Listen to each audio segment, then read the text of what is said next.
I, too, served in the Air Force for 5 years during the height of the Cold War from 62 to 68.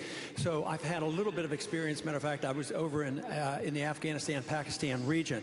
But I would like to point out one thing about the Taliban. The Taliban used to be our allies when we were fighting the Russians. So the Taliban are people who want, their main goal is to keep foreigners off their land.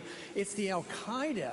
You can't mix the two. The Al-Qaeda want to come here to kill us. But Taliban just says, we don't want foreigners. We need to understand that, or we can't resolve this problem in the Middle East. We're going to spend a lot of lives and a lot of money for a long time to come. Kelly Evans. Carolina are most often convicted on drug offenses. Do you see racial disparities in drug-related arrests and convictions as a problem? And if so, how would you fix it? Mm-hmm. Yes, definitely. There is a disparity. It's not that it's my opinion. It's very clear. Blacks and minorities who are involved with drugs are arrested disproportionately. They're tried. They're imprisoned disproportionately. They suffer the consequence of the death penalty disproportionately. Rich white people don't get the death penalty very often. And most of these are victimless crimes. Sometimes people can use drugs and arrested 3 times and never committed a violent act, and they can go to prison for life. And yet we see times, just recently we heard where actually murderers get out of prison in shorter periods of time. So I think it's way disproportionate. I don't think we can do a whole lot about it. I think there's discrimination in the system, but you have to address the drug war. You know, the drug war is very violent on our borders. We have the immigration problem, and I'm all for having, tight immigration policies, but we can't ignore the border without looking at the drug war. In the last 5 years, 47,500 people died in the drug war down there. This is a major thing going on, and it unfairly hits the minority. This is one thing I am quite sure that Martin Luther King would be in agreement with me on this. Matter of fact, Martin Luther King would be in agreement with me on the wars as well, because he was a strong opponent to the Vietnam War. So I would say yes, this judicial system is probably one of the worst places where prejudice and discrimination still exists in this country. Speaker, people on American soil, quote, showed no respect for the rule of law, international law. So to be clear, you believe international law should have constrained us from tracking down and killing the man responsible for the most brazen attack on the U.S. since Pearl Harbor? Obviously no, and that's what I did not say that. Matter of fact, after 9/11, I voted for the authority to go after him. And my frustration was that we didn't go after him. It took us 10 years. We had him trapped at Tora Bora, and I thought we should have trapped him there. I even introduced another resolution on the principle of mark and reprisal to keep our eye on the target rather than getting involved in nation building. But no respect for international law was the question about the quote that you used in Des Moines. Well, you know, KSM, his colleague, was in Pakistan, and we communicated, with the government of Pakistan, and they turned him over. And what I suggested there was that if we have no respect for the sovereignty of another nation, that it will lead to disruption of that nation. Here we have a nation that we're bombing constantly, trying to kill people that we consider our enemies. At the same time, we're giving the government of Pakistan billions of dollars. Now there's a civil war going on. The people are mad at us, but yet the government they're getting money from us. And I think it's a deeply flawed policy. But to not go after him, and if I voted for the authority, obviously I think it was proper. But once they waited 10 years, I don't see any reason why they couldn't have done it like they did after Khalid Sheikh Hamad. And that would have been a more proper way.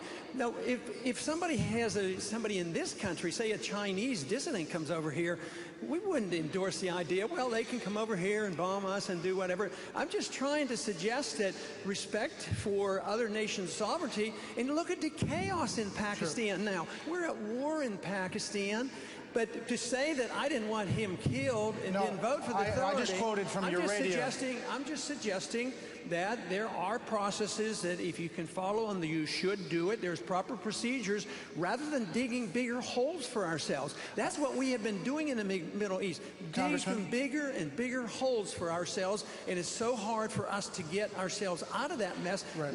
And we have a long way to go. We are still in Iraq, and that's getting worse, and we're not leaving Afghanistan, and the American people are sick and tired of it. 80% of the American people want us out of there. I'm just suggesting that we work within the rule of law. Like only going to war when you declare the war, then we wouldn't be entrapped into international law. I understand.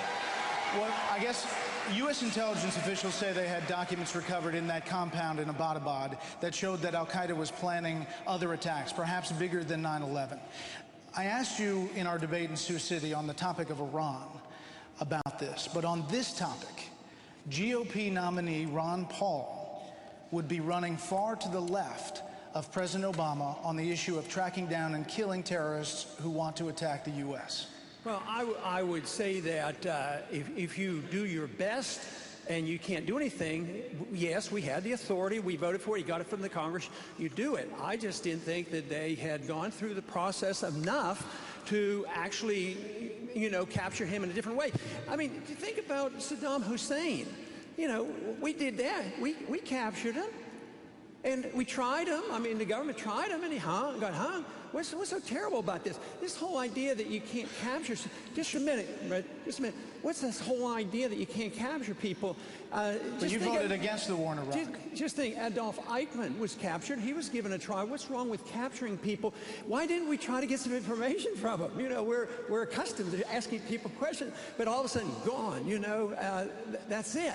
So I would say that there are different ways without trying to turn around and say, oh, for some reason, this doesn't mean he's supporting America. Speaker Gingrich, like if you receive, Speaker Gingrich, actionable intelligence about the location of Taliban leader Mullah Muhammad Omar inside Pakistan, would you authorize a unilateral operation, much like the one that killed bin Laden, with or without the Pakistani government knowing, even if the consequence was an end to all U.S.-Pakistani cooperation? Well, let me go back to set the stage as you did a while ago.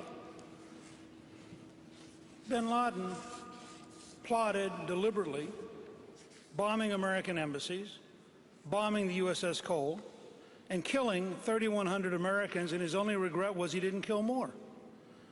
Now, he's not a Chinese dissident. The analogy that Congressman Paul used was utterly irrational. A Chinese dissident who comes in here, a Chinese dissident who comes here seeking freedom is not the same as a terrorist who goes to Pakistan seeking asylum. Furthermore, when you give a country $20 billion and you learn that they have been hiding, I mean, nobody believes that bin Laden was sitting in a compound in a military city 1 mile from the National Defense University, and the Pakistanis didn't know it. Now,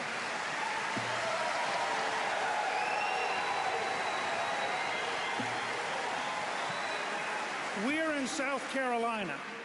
South Carolina in the Revolutionary War had a young 13-year-old named Andrew Jackson. He was sabred by a British officer and wore a scar his whole life. Andrew Jackson had a pretty clear-cut idea about America's enemies. Killed them.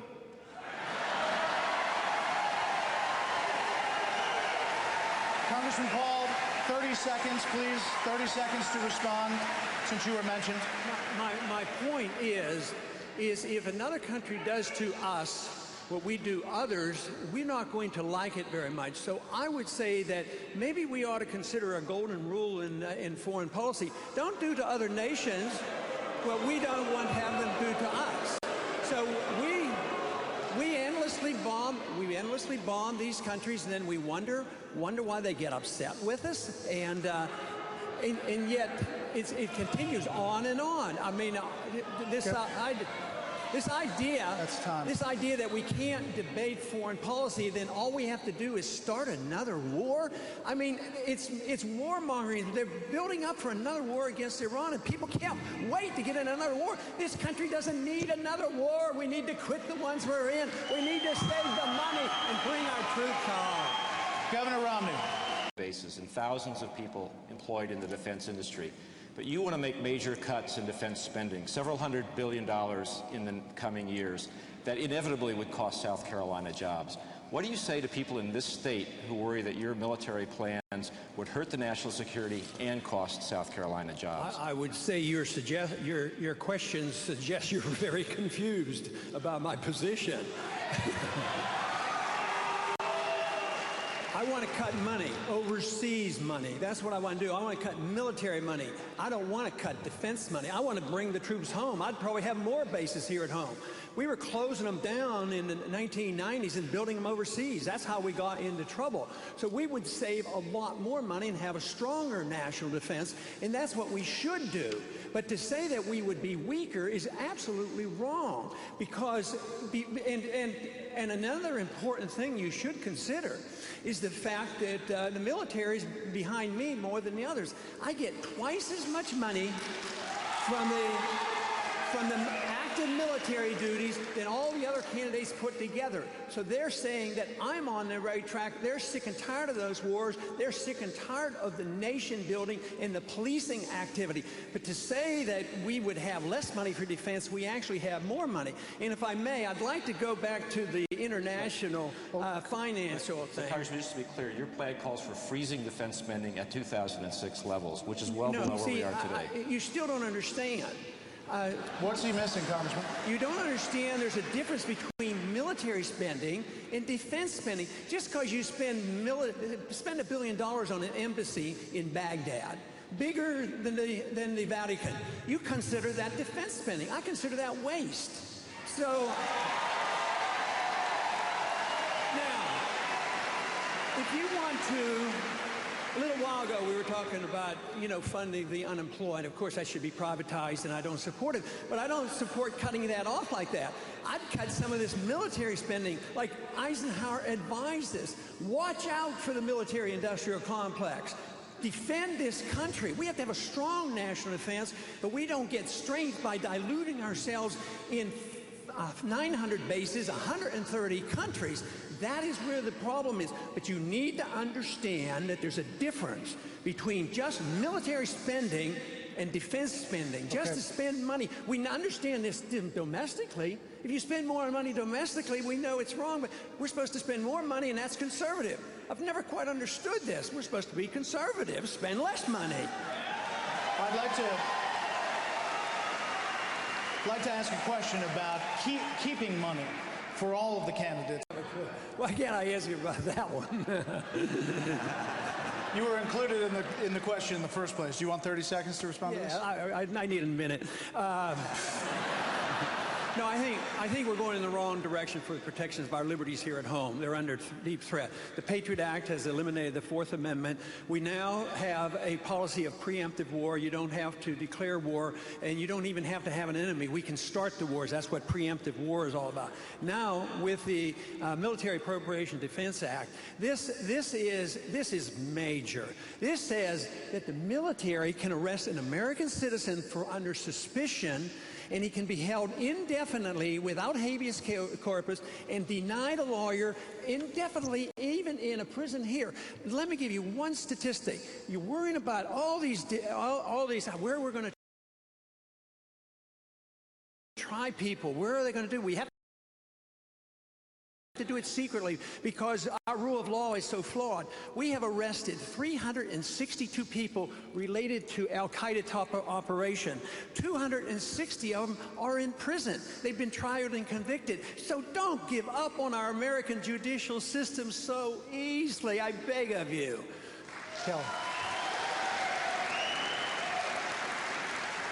All right, change of topics. This question to Governor Perry. What measures would you immediately take to improve the housing market? Or do you consider any such intervention to be an overreach?